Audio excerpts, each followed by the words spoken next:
What if I told you that most of what you believe about happiness and mental well-being was simply not true? That happiness and success can't be found in simply pursuing things that bring you joy and taking away things that bring you pain? What if I told you instead that the exact opposite was true? That true mental well-being and happiness comes from not suppressing unhappiness, but embracing it. I'm Dr. Scott Bolland, and my PhD and 25-year background is in cognitive science, the scientific study of how the mind works, spanning such areas as psychology, neuroscience, philosophy, and evolution. In this video series, I'll be reviewing some of the main theories on human flourishing and give you practical, evidence-based tips that you can use in your work and home lives. Tips for improving your mental well-being in relationships, tips for helping you better navigate complex challenges, tips for better living a full, rich and valued life, and tips on how to better lead and inspire others. This episode, I want to start with the concept of mental well-being, and to start to examine one of the main evidence-based interventions, ACT, acceptance and commitment therapy. But to begin with, I'd like to start with an interesting conundrum around well-being. If you could choose any time to be alive in the history of humanity, on the surface, you couldn't choose a better time to be alive than right now. According to many external measures of success, we're doing remarkably well. We live longer than ever before. We're living in a time of amazing scientific and technological innovation and discovery. We're working less hours than we were 100 years ago, and our standard of living is unlike anything experienced in the past. However, mentally, we're experiencing the opposite. Depression rates are around 10 times higher than what they were 50 years ago, and is experienced at a much younger age. 1 in 2 of us will consider suicide in our lives, and 1 in 10 will try. In Australia, suicide is the leading cause of death of people aged between 15 and 44. Young Australians are more likely to take their own life than to die in a motor vehicle accident. Although today is one of the best times to be alive regarding our ecological success, it's one of the worst times to be alive with respect to our mental health. So why might this be the case? One answer is that there's an evolutionary mismatch between our past human environments and modern day living. For most of our evolutionary history, we lived as hunter-gatherers, and our brains evolved to survive in that environment. We are a Stone Age brain living in a Jet-Age world, and we're simply not coping. One of the most fundamental guiding principles that underlies our previous evolutionary success, but also our current psychological challenges, is the simple rule of thumb that we should approach experiences that give us pleasure and avoid experiences that give us pain. And our whole bodies are designed around this principle. We have a parasympathetic nervous system that's activated when we're at rest and play, and we have a sympathetic nervous system that controls our bodies in times of distress and threat. When we feel threatened, our bodies still go into fight, flight, or freeze mode.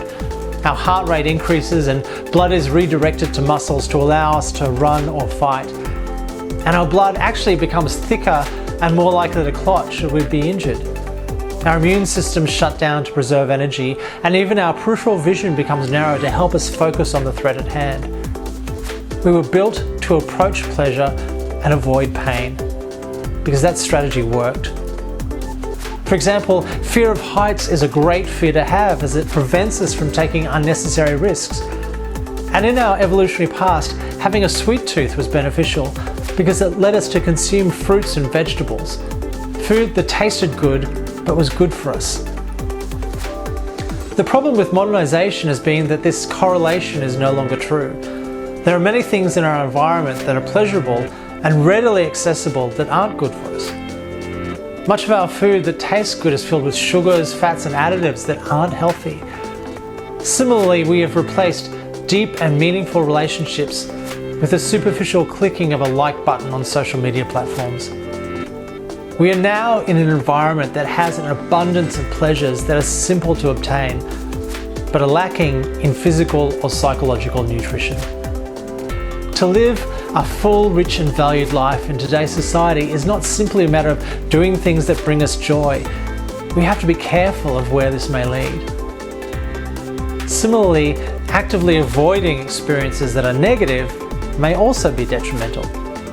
For example, say I had an exam next week and had the choice of studying or watching TV. Unfortunately, avoiding the pain of studying isn't going to help me with my long-term success. According to acceptance and commitment therapy, it's this very experiential avoidance that lies at the heart of our diminishing well-being. We might procrastinate and put off important tasks because of the discomfort it evokes. We might not engage in physical exercise or meaningful hobbies because of the demand they involve.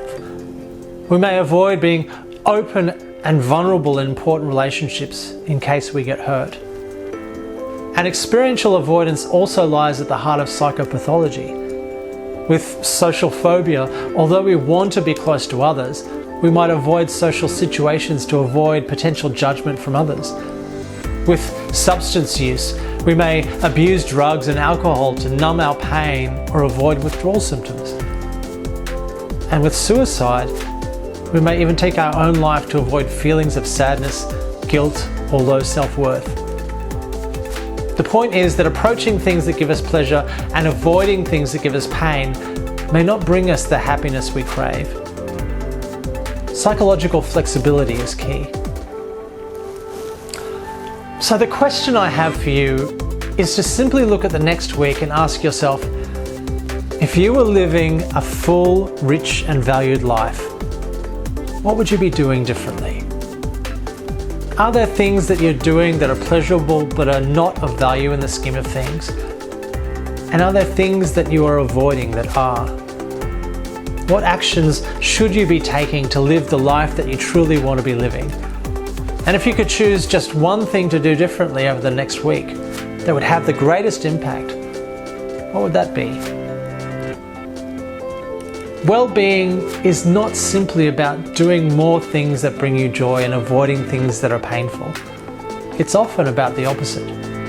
It's about taking valued action, irrespective of how that may make you feel.